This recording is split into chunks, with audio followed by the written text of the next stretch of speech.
sekitar 10 menit dan kemudian penutup.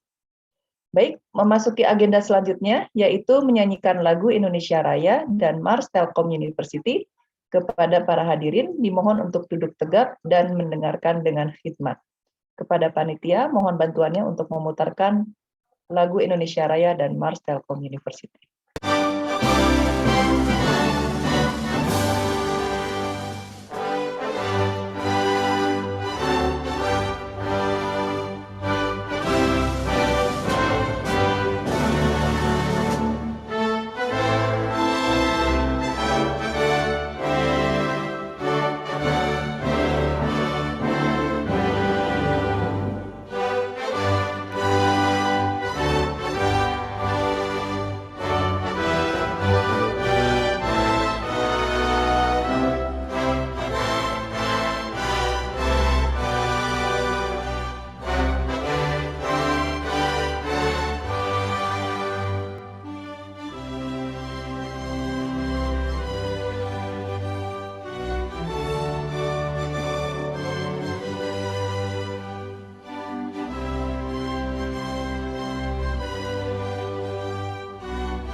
Telkom University, sinergi bangun negeri, maju dalam ilmu pengetahuan, satukan tekad bersama, padukan langkah, bawa bangsa menuju garis depan.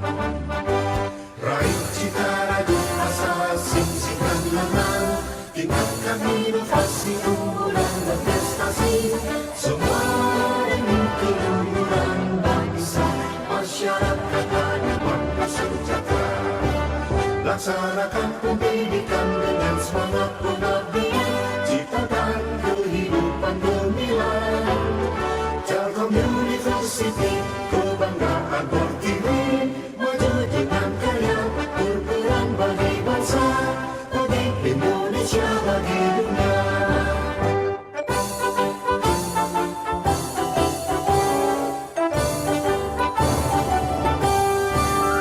Telkom University, sinergi bangun negeri, maju dalam ilmu pengetahuan, satukan tekad bersama, padukan langkah, bawa bangsa menuju garis depan. Raih cita raju asa, sing-singkan lengan, tingkatkan inovasi, unggulan berprestasi, semua demi keluhuran bangsa, masyarakat adil makmur sejahtera. Laksanakan pendidikan dengan semangat pengabdian, ciptakan kehidupan gemilang. Telkom University, kebanggaan Pertiwi, maju dengan karya, berperan bagi bangsa, bagi Indonesia, bagi dunia.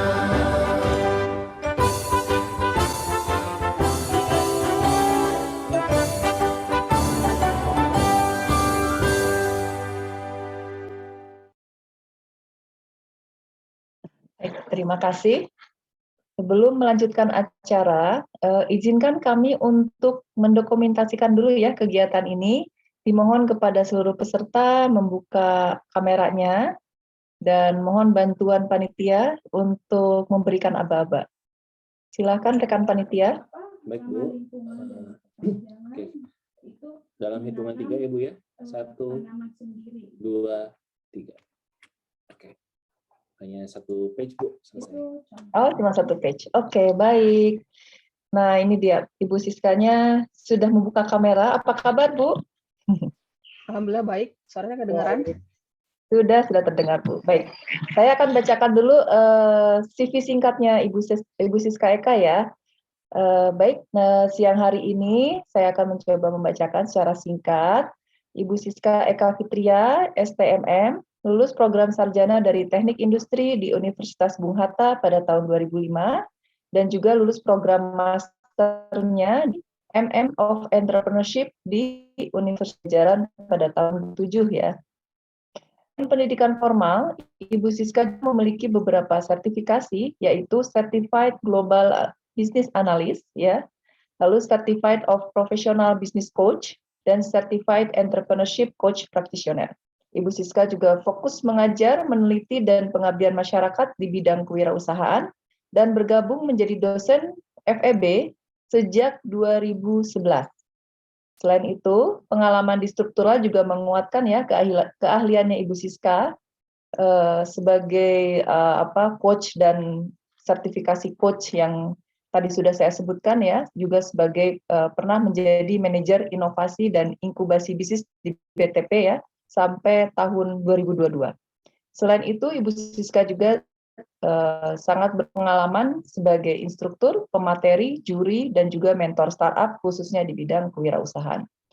Selain sebagai akademisi, beliau juga memiliki bisnis di bidang fashion, ya, yang juga beliau itu mulai dari produksi dan membuat merek sendiri yang sudah berkembang sejak tahun 2009.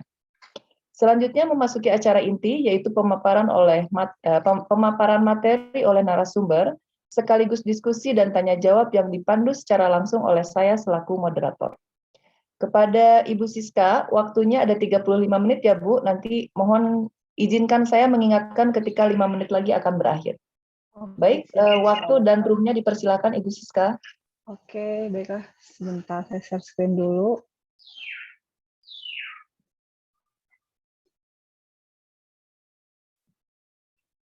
Sudah terlihat Bapak dan Ibu? Sudah terlihat, Bu. Oke, terima kasih.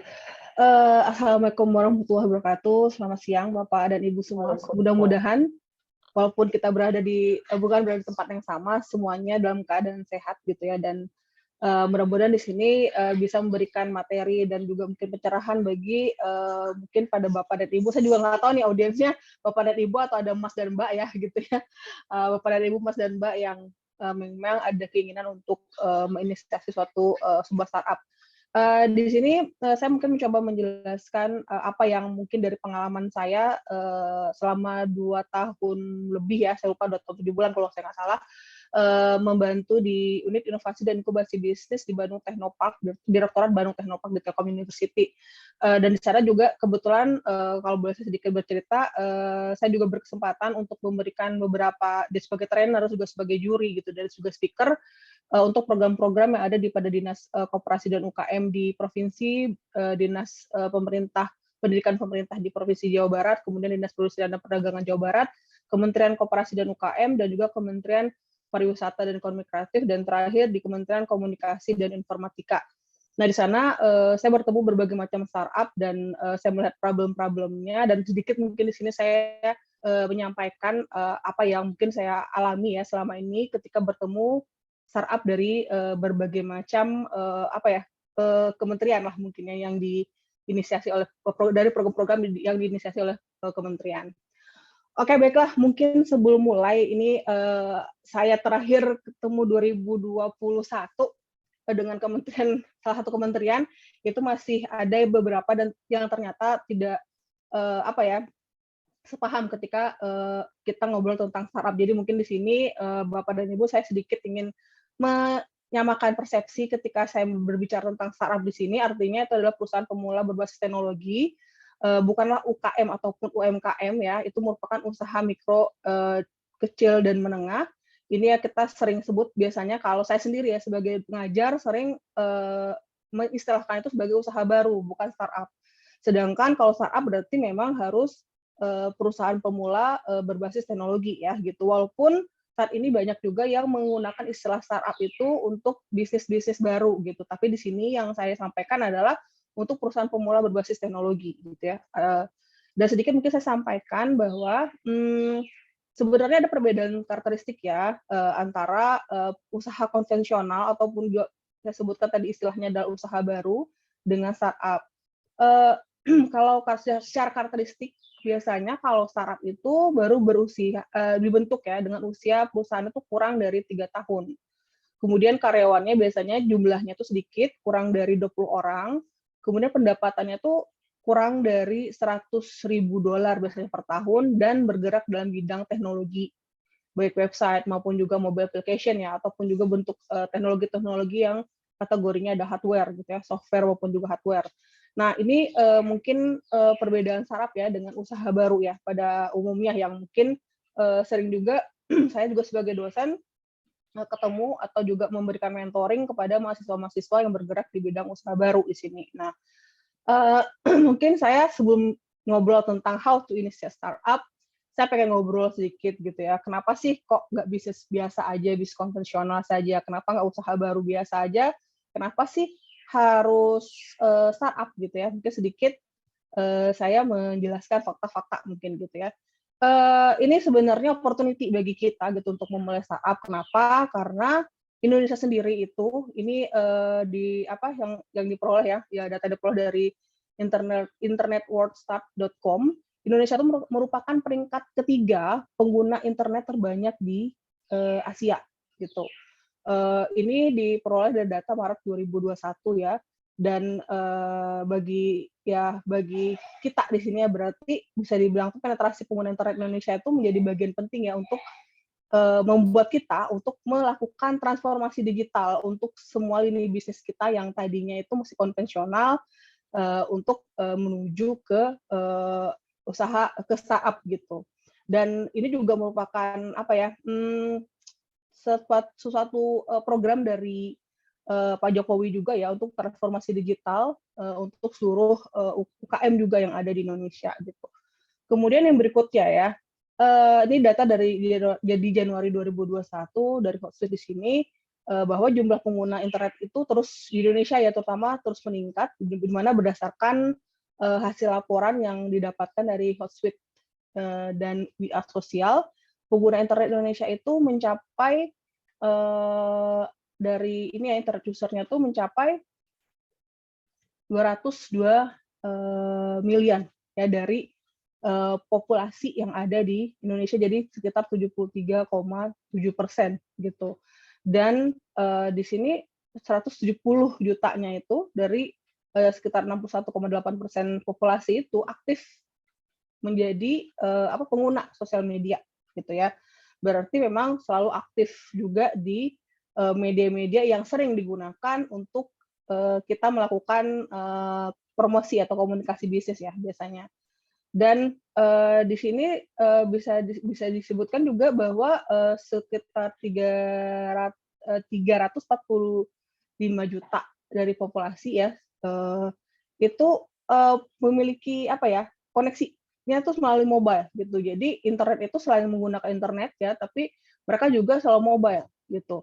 Jadi ini opportunity bagi kita gitu ya untuk melihat bahwa dimanapun dan kapanpun masyarakat yang jadi target konsumen kita itu merupakan pengguna internet aktif ya, karena selalu mobile tuh mana-mana menggunakan internet gitu. Terus kemudian juga fakta juga yang diperoleh ya bahwa persentase pengguna internet itu ini diambil dari data untuk sekitaran umur 16 sampai 64 tahun. Di sini mereka itu menghabiskan waktu ya untuk internet itu bisa 8 jam 52 menit setiap harinya gitu. Dibandingkan dengan televisi ya, televisi broadcast dan streaming itu 2 jam 50 menit gitu. Untuk menggunakan sosial media 3 jam 14 menit gitu. Spend reading press media online maupun juga physical print itu 1 jam 38 menit ya, dan begitu juga seterusnya. Di sini kita bisa lihat bahwa opportunity ya untuk kita juga melakukan merubah pola pikir kita dari yang tadinya konvensional menjadi berpikir untuk ke arah digital itu merupakan opportunity ya yang besar gitu. Kemudian saya lanjutkan, proyeksi pertumbuhan sektor startup di 2021, jadi datanya masih saya pakai di 2021. Di sini kita bisa lihat ada beberapa stage ya di sini. Pertama early, kemudian grow yang kategorinya 100 sampai 500 miliar dolar, kemudian ada yang lebih besar dari 500 miliar dolar di sini. Di Indonesia sendiri itu bisa dibilang hampir banyak, bukan hampir semua ya, benar bisa dibilang hampir semua sih mungkin ya, banyak sekali sektor-sektor yang berubah yang tadinya menggunakan konvensional sekarang jadi digital gitu. Kita bisa lihat di sini ada jadi B2B digital UKM gitu ya, kemudian juga e-tailing gitu ya, kayak ada Lazada, Bukalapak, Tokopedia, Shopee, Elevenia, Blibli, dan seterusnya. Kemudian juga yang ada di sini Bukalapak gitu ya, terus juga ada Tanihub mungkin gitu yang masih sedang happening lah gitu sekarang gitu. Kemudian dari fashion ya, Zalora, Zelingo, Pamelo, Orami gitu dan seterusnya. Kemudian dari sisi beauty pun juga gitu ya, dan e-commerce pun juga sudah berkembang dan punya ruang untuk berkembang yang besar ya, seperti Sosialita gitu ya. Kemudian untuk fintech ya masih Akulaku, Kredivo gitu, Coinwork ya, dan seterusnya. Kemudian foodtech pun juga jadi sesuatu yang menarik lah gitu sekarang, seperti kemampuan Kopi Kenangan ya untuk mempercepat pertumbuhannya melalui startup ini gitu ya. Terus kemudian e-health, edutech, e-logistik dan juga e-grocery ya, seperti Halodocs, Ruang Guru, Zenius ya, Kargo gitu, Halodokters gitu, dan mungkin ada Happy Fresh, Sayurbox gitu. Nah ini sesuatu yang kita nggak berpikir bahwa wah bisa ya ternyata kesehatan, bisa ternyata makanan gitu ya di melakukan penjualan melalui online. Ternyata banyak bukti-buktinya di Indonesia para startup ini berhasil ya dan bahkan berada dalam kategori grow saat ini gitu ya, bukan cuma early stage tapi sudah kategorinya grow gitu.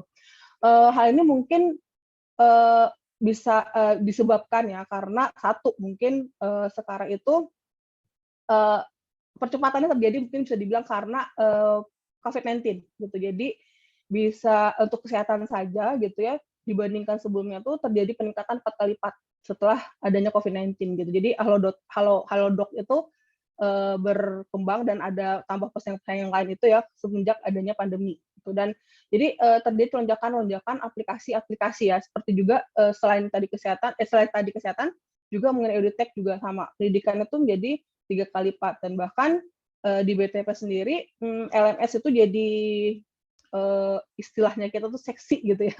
Seksi itu artinya adalah sedang laku-lakunya gitu. Untuk banyak yang minta untuk di BTP itu untuk membantu untuk mengembangkan LMS-nya gitu ya, seperti Silo lah gitu. Jadi banyak sekali perubahan-perubahan terutama semenjak terjadinya COVID-19 sehingga meningkatkan pola konsumsi masyarakat itu secara signifikan, dan semuanya tuh dipaksa untuk menuju digital gitu. Nah ini mungkin sedikit hanya faktor-faktor yang saya sampaikan, banyak sekali sih faktor-faktor yang lain kenapa sih kita mulai memulai startup saat ini ya gitu, dan meninggalkan pola-pola konvensional gitu. Nah saya bisa sedikit mengambil kesimpulannya bahwa keuntungan kalau kita mau mulai startup itu pertama startup itu punya pasar dan dalam lingkungannya itu yang luas. Beda halnya dengan konvensional, kalau kita punya startup gitu ya, lingkup yang bisa kita tuju itu jadi target masyarakat itu bisa bisa besar sekali gitu, karena tidak terbatas dari geografi tertentu gitu ya. Kita bisa ke seluruh Indonesia ya, seluruh wilayah yang ada di Indonesia, bahkan juga ke arah global gitu. Dan dengan adanya media sosial juga, berbagai macam media sosial baru yang ada seperti TikTok misalnya, itu juga membantu untuk meningkatkan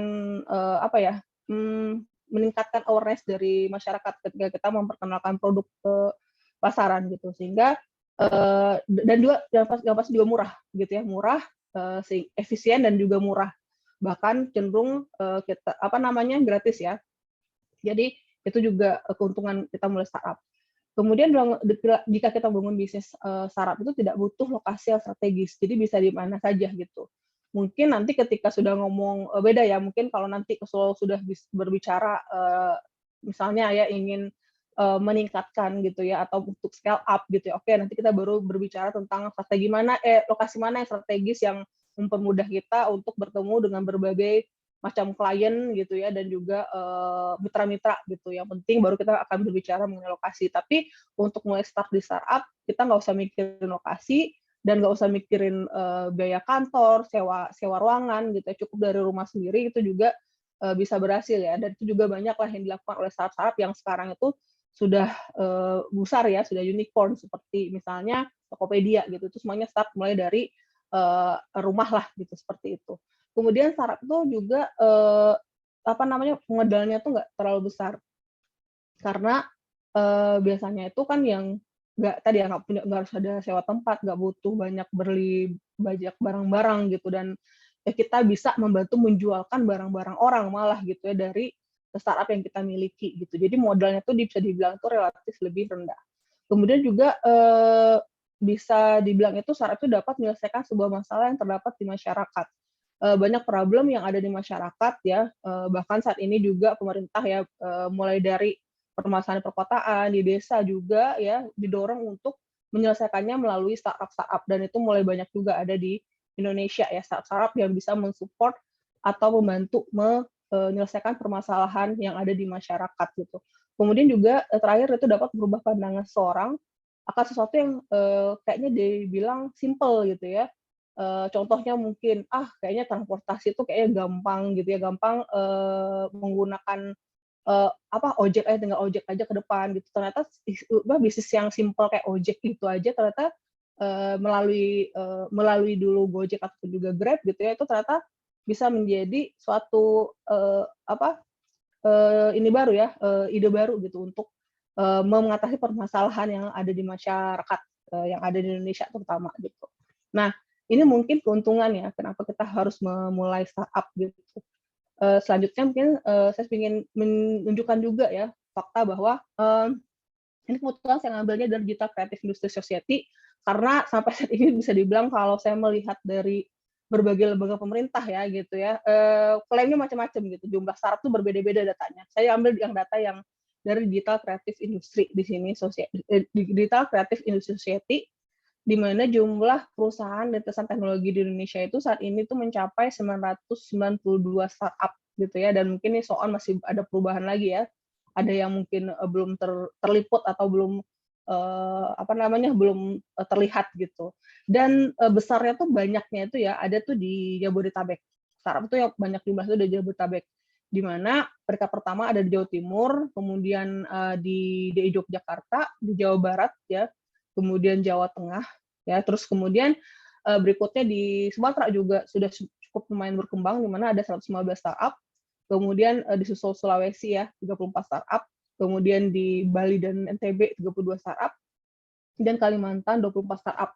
Jadi saat ini itu bisa dibilang pertumbuhan industri digital itu sudah lumayan baik ya yang ada di Indonesia gitu. Oke, terus yang sering terjadi adalah ketika tidak tahu ya bagaimana cara mulai startup, yang sering terjadi itu adalah ya fail gitu ya. Startup itu fail atau gagal lah gitu untuk bisa mencapai pasar.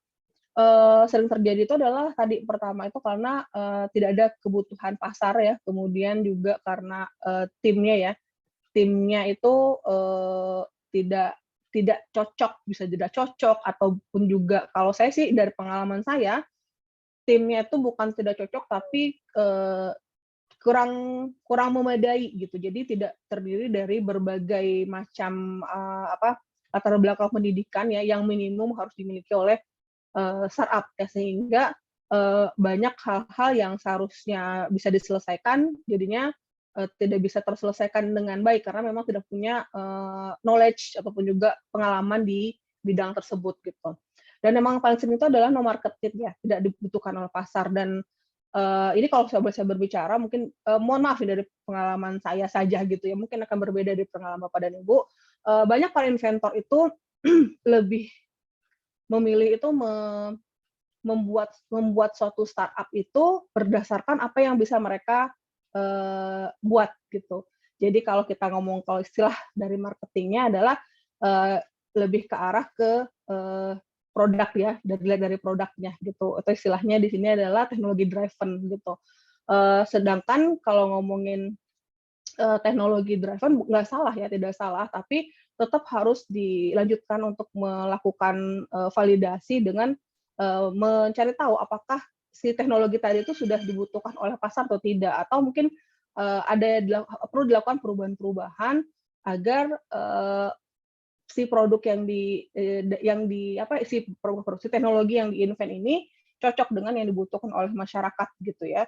Banyak sekali yang sering terjadi tadi tidak berhasil dilakukan komersialisasi ya melalui startup misalnya, itu karena ketidakcocokan antara si produk tadi dengan pasar gitu. Dan juga selain itu juga permasalahannya adalah cara berpikir yang berbeda sehingga sibuk mencari dana saja gitu ya, terus sampai akhirnya ya pada titik tertentu ya kalau memang tidak matching dengan kebutuhan pasar akhirnya akan habis dana ya gitu ya.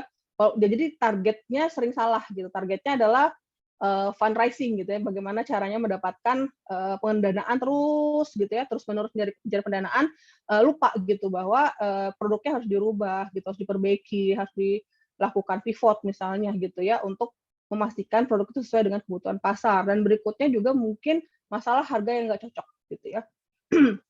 Gitu, itu yang sering terjadi nih.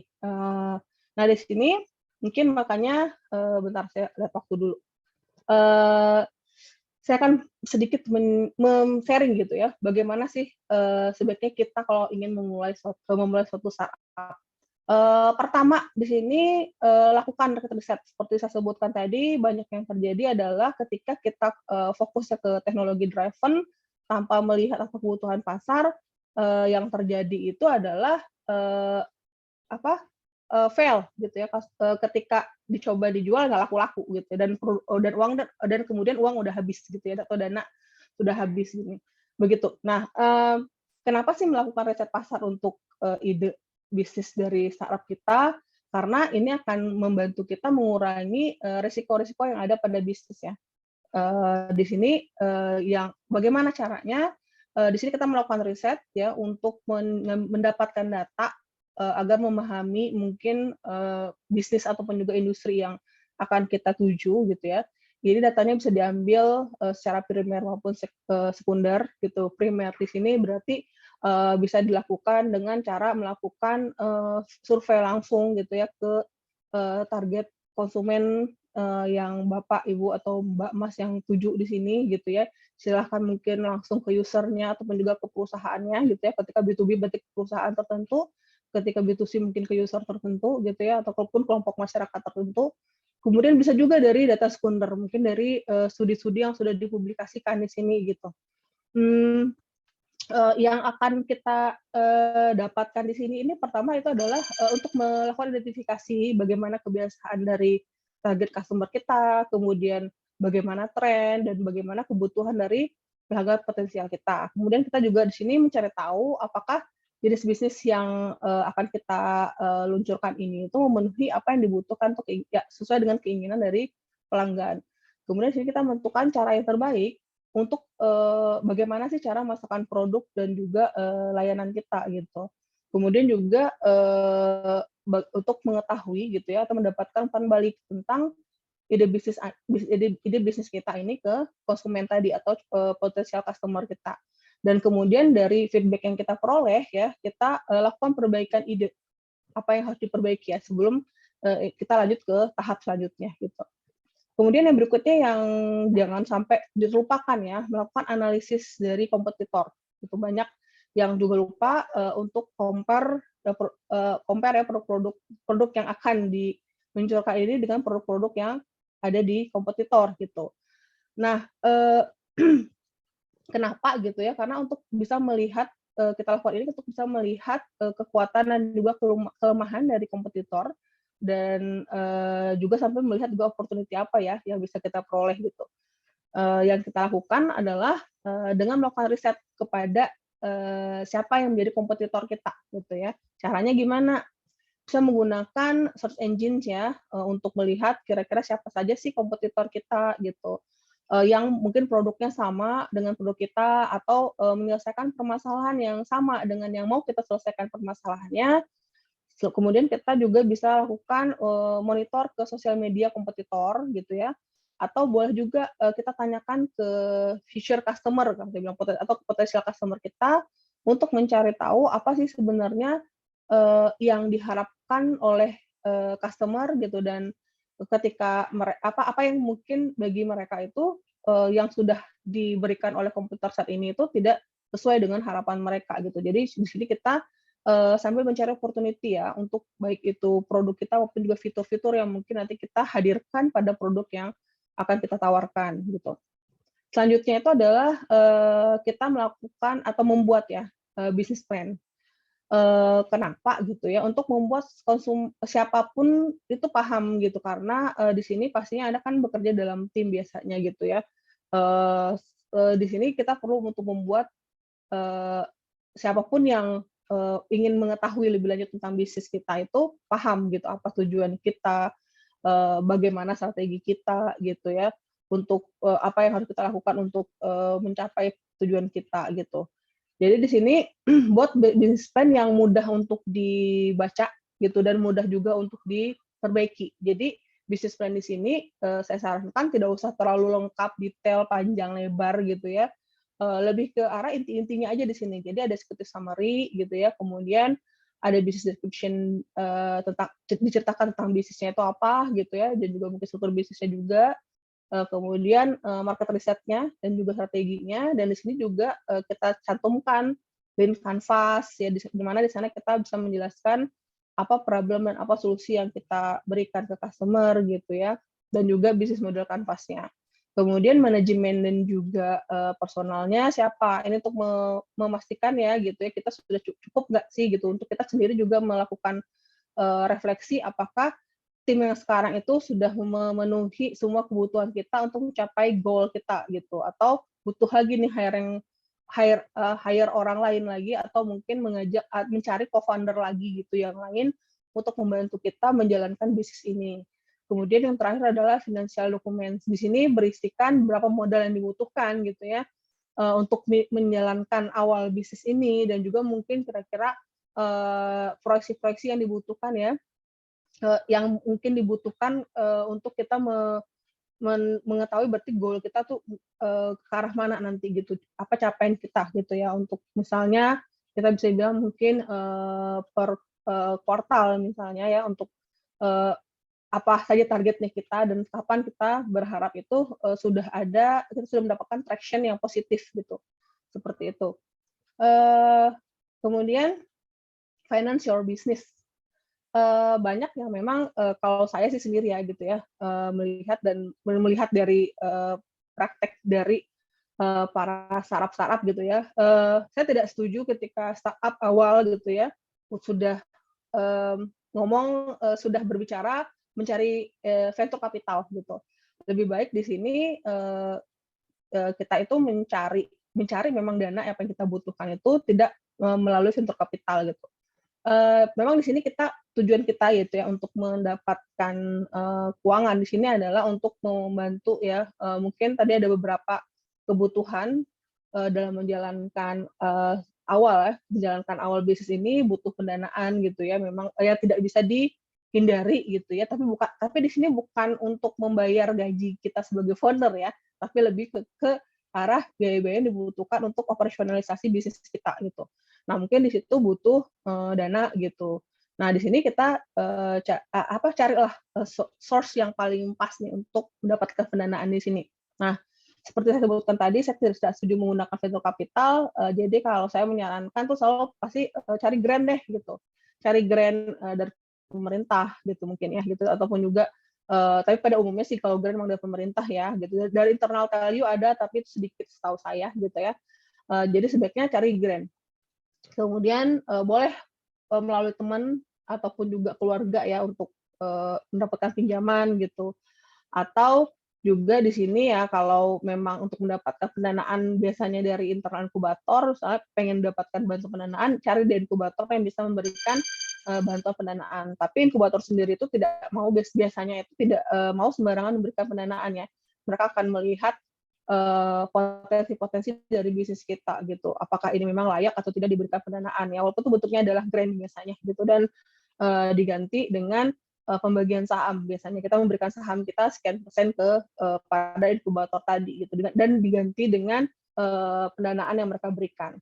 Atau juga mungkin bisa melalui crowdfunding. Ini kan juga salah satu yang saya lihat ya dari mahasiswa Telkom University sempat seperti booming ya melakukan idenya tuh crowdfunding untuk mendapatkan pendanaannya gitu. Dan crowdfunding itu kan adalah model pendanaan kolaboratif ya yang untuk membantu kita itu mengumpulkan kontribusinya sih kecil gitu, tapi individunya banyak gitu. Makanya istilahnya adalah crowdfunding gitu. Dan di sini mungkin banyak ya contoh-contoh yang sudah berhasil di Indonesia, terutama mungkin kitabisa.com ya itu termasuk yang berhasil juga melakukan dengan strategi crowdfunding ini ya untuk menjalankan startupnya gitu. Terus kemudian juga berikutnya adalah peer-to-peer lending. Peer-to-peer lending ini mungkin bisa dikenal tuh sebagai fintech ya saat ini gitu ya, fintech gitu. Jadi fintech lending lah gitu istilahnya atau peer-to-peer lending gitu ya. Ini adalah pinjam uang ya sebenarnya. Kalau untuk di Indonesia itu pakainya rupiah itu secara langsung antara si kreditur ya atau yang memberikan pinjaman dan kepada debitur atau penerima pinjaman. Di mana di sini dilakukan itu berbasis teknologi informasi biasanya dan peer-to-peer lending ini semuanya menggunakan aplikasi ya, itu menggunakan aplikasi untuk melakukan transaksinya. Contoh-contoh mungkin yang ada di Indonesia, Investri, Amarte, kemudian ada Coinworks, sudah ada Uang Teman gitu ya, dan seterusnya lah banyak juga di Indonesia ya. Tapi jangan sampai lupa gitu ya, untuk peer-to-peer lending kita pastikan memang sudah ada ya dalam pengawasan OJK. Jadi yang mau terdaftar di OJK itu yang kita bisa percaya untuk peer-to-peer lending ini. Nah, selanjutnya mungkin develop brand and juga marketing untuk startup kita gitu. Kenapa gitu? Karena kita kan pastinya startup ini kan ujung-ujungnya namanya gue startup ngomongin bisnis dan ujungnya harus ada profit ya. Jadi bukan hanya pendapatan saja tapi juga profit di sini. Jadi kita harus melakukan memastikan brand identity kita tuh established gitu. Kemudian stand out, memiliki sesuatu uniqueness ya dibandingin kompetitor gitu, juga untuk meng-create relationship dengan customer, untuk membangun loyalty juga dengan customer, untuk membuat produk kita tuh lebih mudah untuk atau terlihat dengan baik atau membangun awareness dengan konsumen gitu ya. Jadi bisa bagaimana caranya kita meng-attract banyak customer baru gitu dan juga meningkatkan reputasi dari brand ataupun juga perusahaan kita sendiri gitu. Bagaimana caranya? Ya harus develop marketing plan di sini gitu. Pertama dalam mendevelop marketing plan ini jangan lupa ya untuk membangun customer base juga di sini dalam perencanaannya ya. Bisa menggunakan sosial media gitu ya untuk atau juga di mana di sosial media ini bisa digunakan untuk mempromosikan produk kita gitu ataupun juga melakukan kegiatan-kegiatan promosi yang lainnya. Kemudian gaining referral ya, membuat membuat si konsumen tadi bukan hanya berkembang gitu ya, semakin berkembang. Kemudian fokus kepada customer service, great customer service karena pastinya satu customer yang suka sama produk kita ya paling nggak tuh bisa membawa 3 orang customer baru ya untuk menggunakan produknya kita. Kemudian selalu secara reguler itu menanyakan feedback ke customer untuk improve produk kita. Dan ini sering dilakukan juga oleh para startup itu untuk menemukan ide baru. Jadi untuk strategi melakukan co-creation itu biasanya diperoleh dengan melakukan secara reguler menanyakan ya feedback dari customer ketika menggunakan produk gitu. Jadi improvement itu jadi nggak sulit ya dilakukan di startup gitu ya untuk add-on atau tambahan lagi fitur-fitur yang ada pada startup kita gitu ya. Jadi di sini kita bisa peroleh dengan menanyakan langsung apa yang masih kurang atau dibutuhkan oleh customer. Kemudian lanjut ya, jangan sampai lupa untuk registrasi bisnis kita. Itu yang suka mungkin dianggap tidak perlu ya, tapi ini butuh. Ketika kita sudah melihat ada traction gitu ya, kita sudah harus buru-buru nih untuk protect bisnis kita, IP-nya, misalnya brand gitu, dan hal-hal yang lain lah ya, mungkin juga misalnya harus disertifikasi nih produknya, misalnya gitu, silakan mungkin ke BSN. Kemudian juga bisa kenapa gitu ya, dia juga akan membuat menit lagi ya Bu. akan membuat bisnis kita ini jadi lebih dipercaya dan oleh customer maupun juga klien. Bagaimana melakukannya? Saya sarankan di sini kalau masih baru cari mentor, tanyakan dengan mentor apa saja sih yang harus diregistrasikan secepatnya gitu, apa saja yang memang menjadi target pertama untuk dilakukan registrasi gitu, dan nanti silakan lakukan apply ya untuk business license yang dibutuhkan. Kemudian di sini yang terakhir ya, yang harus dilakukan adalah jangan lupa build your team. Kenapa? Karena dia akan membantu usaha Anda itu untuk sukses atau grow juga sukses di sini. Jadi seperti saya sebutkan tadi, Anda butuh berbagai macam background pendidikan gitu ya, ataupun juga pengalaman gitu ya, untuk membuat bisnis Anda itu grow.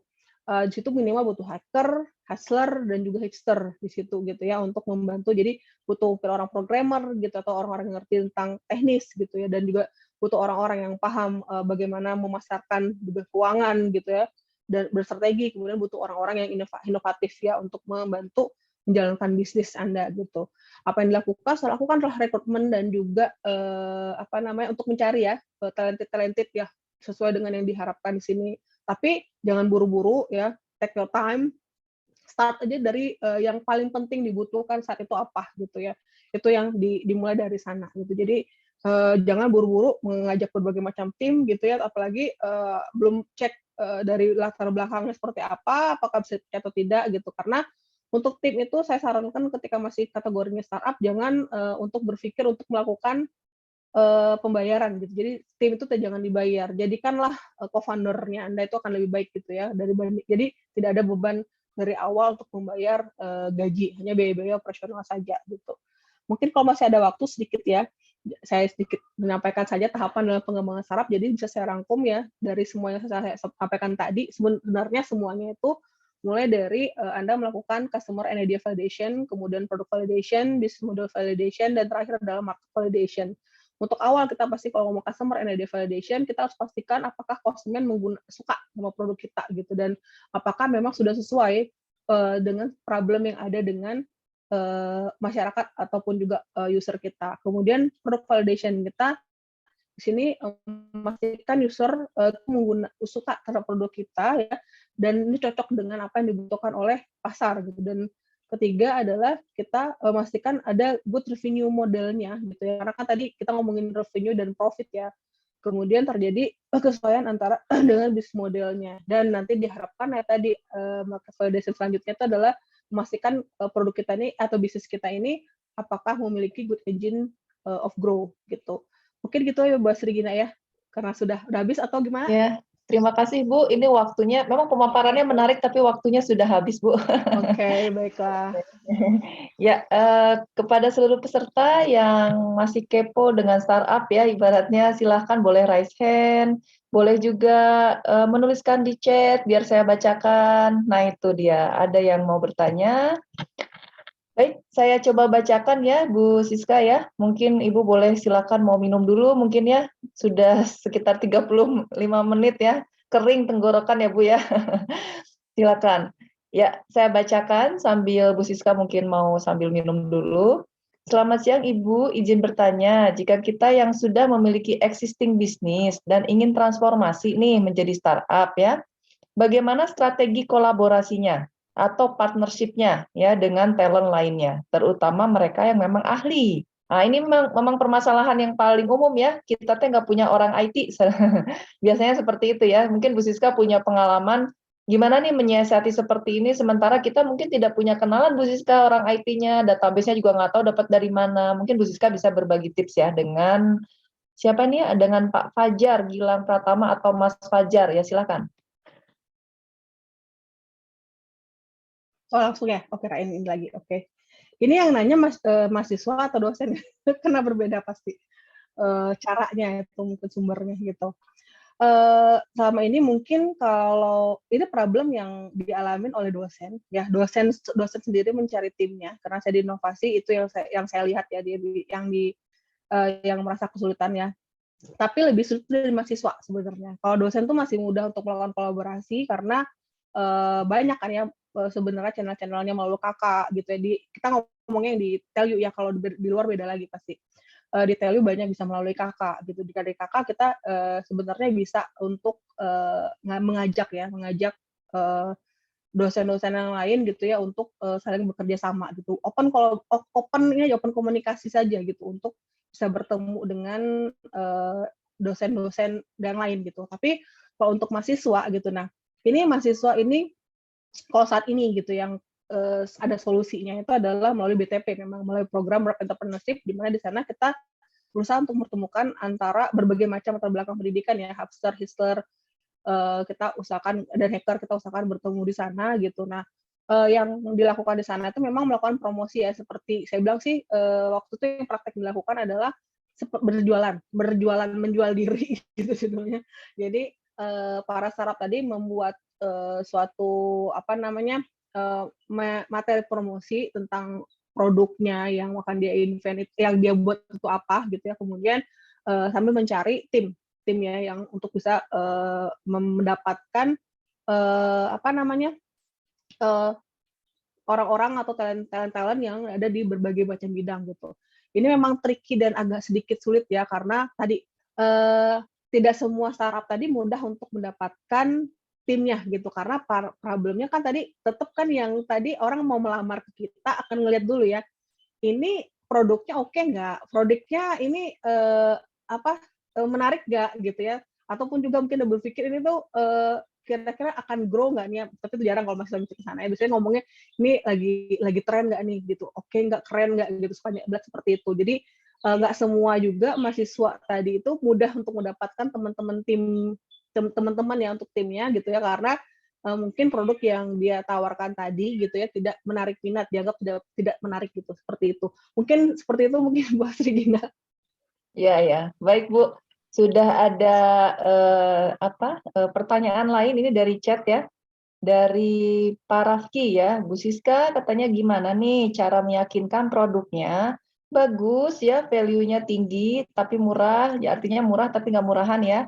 Sementara mungkin konsumen sebelumnya pernah punya pengalaman bahwa produk yang murah itu seperti apa, misalnya mengecewakan dan seterusnya ya. Mungkin ini kita bicara Blue Ocean strategi ya, gimana caranya value-nya bagus tapi kompetitif price-nya dapat gitu ya. Mungkin silakan Bu Siska yang sudah berpengalaman nih dengan startup.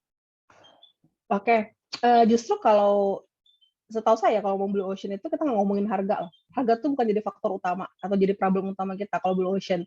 Blue Ocean tuh kita ngomongin value gitu. Jadi value itu jadi landasan awal kita untuk memulai bisnis.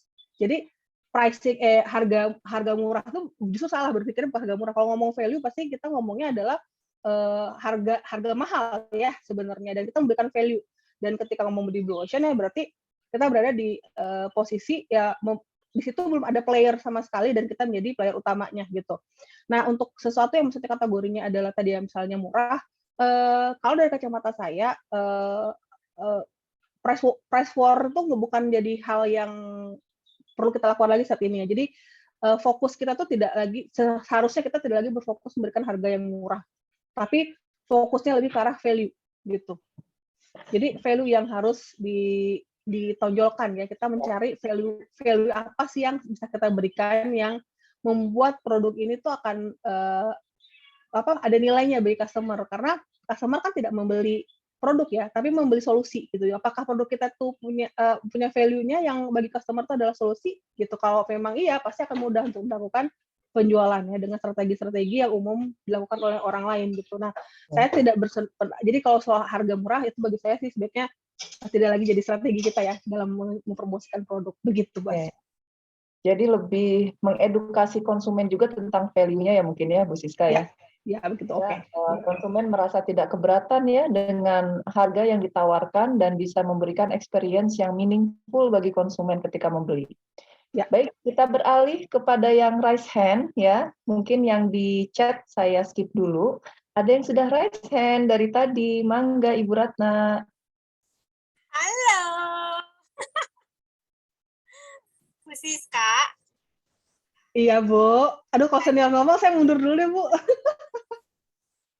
Mau tanya kepada Bu Siska dan kepada MC. Boleh nggak ya? Oh, saya jadi kebagian ditanya, Bu. Bu Siska, ini ada satu hal yang agak sulit nih. Tadi pagi itu kan ada tuh ceritanya Bu Arin berada di persimpangan gitu ya. At the crossroads gitu, mau pilih mana, kanan atau kiri kan gitu ya. Itu tadi karakter, bener ya Bu Asrigina ya. Ternyata orang punya berada di persimpangan. Nah, saya itu kepikiran nih, kalau kita berbisnis itu kan bukan hanya model bisnis ya, tetapi juga model mindset ya. Mindset kita mau kemana kan gitu ya. Nah, seandainya, berandai-andai, aduh aku nakal lagi. Seandainya nih Bu Siska nih startup ya, sudah pokoknya istilahnya macam-macam lah. Ada unicorn lah, dekakorn lah, apa cornflakes lah, apa segala macam gitu ya. Nah, waktu jadi dari kecil sampai jadi kuda yang ada tanduknya itu Bu Siska adanya di Indonesia nih, gitu ya. Tiba-tiba ketika sudah mulai besar, ada tuh dari luar negeri pengen beli perusahaannya Bu Siska. Kan kita modelnya mindset ya, business is for profit, ya kan? How to make profit. Nah, Bu Siska berada di persimpangan nih. Saya masih tetap berada di Indonesia atau saya making profit? Ada loh yang ngelamar dari negara lain, yang biasanya umumnya yang terjadi adalah semut itu kan pergi kemana gula ada gitu loh Bu. Jadi yang lebih besar itu biasanya yang lebih menarik. Berada di persimpangan nih, tetap merah putih yang kotak atau merah putih yang bulat. Ada dua loh, merah putih yang bulat dengan yang kotak. Mangga, silakan pilih jawabannya. Thank you. Aduh. Sulit ya Bu ya. Sulit menjawabnya. Ini mungkin saya lihat dari berbagai kasus mungkin yang terjadi ya, yang saya lihatlah seperti itu gitu. Banyak sebenarnya juga yang tidak terekspos mungkin, dan bahkan tidak terlalu diekspos karena tidak menggunakan visi gitu, venture capital gitu. Tapi berhasil loh sebenarnya gitu. Ada nano center yang ada di Indonesia gitu, dan mereka menginvest banyak sekali produk ya, dan mereka tuh bootstrap gitu, dan mereka tidak menggunakan pendanaan sama sekali dari luar. Saat ini pendapatannya tuh miliaran Bu per bulan ya, bukan miliar setahun ya Bu ya, miliar per bulan gitu, dan itu cukup berhasil sebenarnya gitu. Tapi ada gitu, nggak jauh-jauh lah, ngambil contoh jangan jauh-jauh, Aruna aja ya. Aruna itu kan dari kita ya gitu ya, yang saat ini sudah sudah tahu lah Bu yang membeli siapa saja. Bahkan terakhir itu kalau nggak salah tuh ya saya yang perkenalkan malah dengan venture capital yang ada dari luar negeri sebenarnya gitu. Nah, tapi itu memang benar-benar bagaimana mindset Bu. Dan tapi yang pasti ya, kalau saya menyarankan nih, kalau kita memang punya visi yang kuat dan memang yakin bahwa produk kita tuh memang punya kualitas yang bagus gitu ya. Tadi ada contoh kok di Indonesia, saya nggak pilih jauh-jauh, di India juga ada ya contohnya, juga perusahaan yang bootstrap itu berhasil. Di Indonesia tadi itu ya kalau memang kuat, kita memang punya tadi dulu kita membangun jejaring di Indonesia gitu, memperkuat jejaring Indonesia daripada kita dari awal menjual produk kita gitu. Tapi memang gini ya, Idano Center itu berhasil karena yang memulai itu adalah seorang researcher gitu yang sudah cukup matang ya Bu ya, sudah cukup dewasa, sudah bisa melihat mana yang baik mana yang buruk. Sedangkan kalau lihat lagi mahasiswa kita gitu ya, alumni kita gitu ya, alumni kita tadi itu itu mereka memulai dari yang memang kayak unyu-unyu banget gitu ya, nggak ngerti apa-apa tentang bisnis gitu ya. Ketika mulai pun juga itu nggak paham sama sekali. Dan dari awal tuh mereka sudah langsung ketemu venture capital. Dan prinsipnya venture capital adalah mereka tuh akan selalu berpikir bagaimana caranya si produk kita ini dijual lagi. Ya si mereka ini dijual lagi dan nanti akan menambahkan lagi gitu ya, menambah lagi modal. Jadi pasti gitu, pasti targetnya adalah bagaimana mempersiapkan yang tadinya dapat uang 100 juta gitu ya, jadi bisa dijual 1 juta dolar gitu. Seperti itu pasti. Itu sudah pasti yang saya lihat venture capital tuh prinsipnya seperti itu gitu. Makanya tadi kenapa saya sarankan jangan venture capital deh, apalagi masih baru, masih unyu-unyu. Yang terjadi nanti adalah kita tuh nggak punya bargaining sama sekali gitu. Karena ketika sudah masuk dana dari luar gitu, apalagi namanya venture capital itu sudah visi kita awal itu sudah pasti akan pecah lah gitu. Akhirnya strategi bisnisnya lebih kepada bagaimana caranya si startup ini bisa dijual lagi dengan value yang lebih tinggi gitu. Jadi kalau menurut saya seperti itu, Bu Ratna. Oke, terima kasih Bu Siska. Jawabannya semoga cukup memadai ya Bu, jangan diuji lagi ya Bu. Baik, ini saya mau menyapa dulu ada Ibu Eka Yuliana. Ya, ini calon doktor kita doakan semoga lulus tahun ini, amin ya robbal. Amin. Ya, dari Ibu Eka mau bertanya nih. Bertanya ke Ibu Siska ya, katanya dari 4 tahapan pengembangan startup, tahap mana sih yang paling susah Bu dan butuh agilitas tinggi ya, butuh agile yang tinggi gitu dari tim startup-nya. Silakan Bu. Kayak pertanyaan ini kuis ya. Kuis Bu Eka. Ini pertanyaan kuis. Oke. Yang ini mungkin bisa diambil dari pengalaman-pengalaman ya mungkin sebelumnya. Saya mungkin lebih ke arahkan mungkin ke TRL gitu ya, lebih mungkin di match ke TRL gitu. Sering terjadi itu di TRL 4 sama 5 gitu. Itu value of debt itu di situ biasanya gitu ya. TRL 4 sama 5. Mungkin kalau kita matchingin dengan 4 tahapan dari startup itu adalah ketika di product validation. Product validation itu sering terjadi kan nggak matching dengan kebutuhan market, jadinya iterasi lagi gitu. Itu yang mungkin lihat. Tapi memang yang saya tahu sih seringnya tuh kalau dihubungkan dengan TRL di TRL 4 dan 5 itu value of debt-nya gitu. Itu mungkin BK. Itu dari yang saya tahu ya BK. Terima kasih. Iya. Ini ada satu lagi pertanyaan UAS sepertinya ya. Ujian akhir semester nih buat Bu Siska ya. Halo Bu Siska, bagaimana kita bisa mengestimasi besaran biaya bagi beberapa pivot di masa depan? Nah, bukan masa sekarang lagi ya Bu Siska, masa depan ya. Ini harus memprediksi ya. Untuk mengestimasi runway yang kita punya. Runway-nya apa saya nggak paham, mungkin boleh ditanya langsung ya ke Iya Pak Fajar, apa nih runway maksudnya gimana? Ya, silakan Bu Siska. Kalau mau memperjelas pertanyaan, mungkin Pak Fajar bisa open mic, silakan. Ya, terima kasih Bu Astri Gina, Bu Siska. Ini sebenarnya pertanyaan yang udah saya miliki cukup lama gitu ya. Runway kan sebenarnya adalah besaran modal atau capital yang dimiliki oleh startup. Ketika runway habis, ibaratnya kayak pesawat yang tinggal landas. Kalau landasannya habis, runway-nya habis, ya dia akan nyuksruk gitu ya. Dia akan masuk ke kubangan gitu, tidak bisa lepas landas. Nah, definisi dari runway sendiri sebenarnya yang pernah saya dapati itu diukur dengan cara jumlah pivot yang masih bisa kita lakukan. Jadi misalnya, dan itu kan sifatnya relatif ya. Pivot itu kan kadang biayanya bisa besar, kadang bisa menengah misalnya begitu. Kadang tidak terlalu besar, kecil aja gitu ya. Bisa seperti itu. Karena kan pivot ada berjenis-jenis. Nah, padahal saya juga pernah bertanya dengan salah satu narasumber yang diundang oleh BTP gitu. Saya bertanya, bagaimana cara kita bisa menentukan pivot kita gitu kan, pada saat kita sudah mendapatkan hasil dari validasi gitu.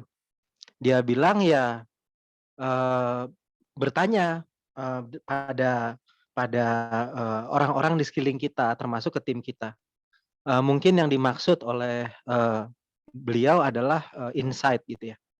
Tapi kan akan cukup rasanya akan sangat sulit buat kita memprediksi bahwa oh kita masih cukup nih buat melakukan 5 kali pivot, barijeng kita nggak tahu gitu ya. Setiap pivot itu pivot kemana dan butuh biaya berapa besar.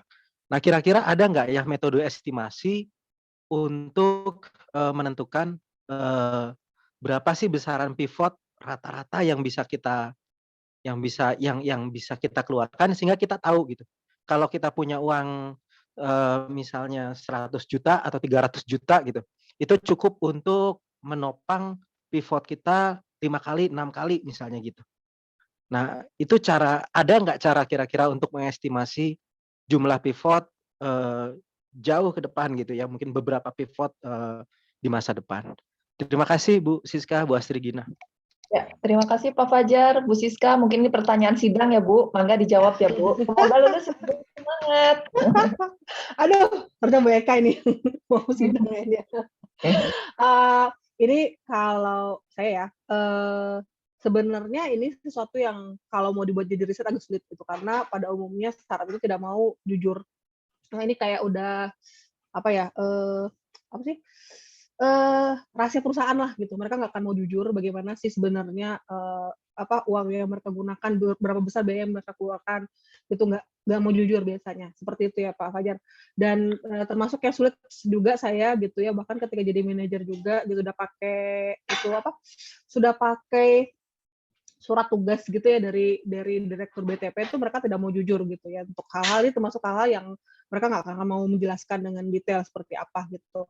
Tapi prinsipnya sebenarnya Pak kalau ngomongin startup itu kan dinamis Pak ya, nggak statis. Jadi kita sulit sebenarnya untuk melakukan prediksi dari awal seperti apa gitu ya dengan melakukan penilaian. Ini estimasinya, jadi optimasi gitu ya, optimasinya supaya optimal harus gimana ya, rumusnya harus gimana gitu. Karena perubahan, terutama setelah pandemik ini, perubahan itu sangat cepat sekali gitu. Dulu bisa dibilang saya itu jualan fashion, per 3 bulan ganti ya gitu, per 3 bulan. Tapi kalau ngomongin teknologi, 22 tahun juga nggak apa-apa, nggak telat lah gitu. Sekarang dalam 3 bulan, kalau startup itu tidak terus melakukan improvement ya dengan mencari feedback dari customer, itu telat gitu.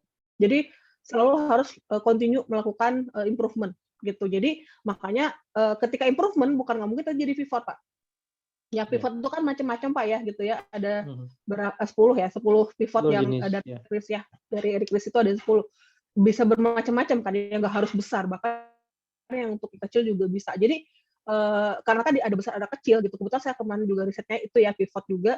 Itu ada besar ada kecil, dan ketika kami menanyakan juga tentang itu gitu ya, nggak dijawab memang. Tidak dijawab itu, startup tuh nggak mau jawab gitu. Jadi kayak ya tadi mungkin bagi mereka resep perusahaan, jadi sulit untuk digali. Jadi ya begitu Pak Fajar gitu, pendapatnya seperti itu Pak Fajar. Iya.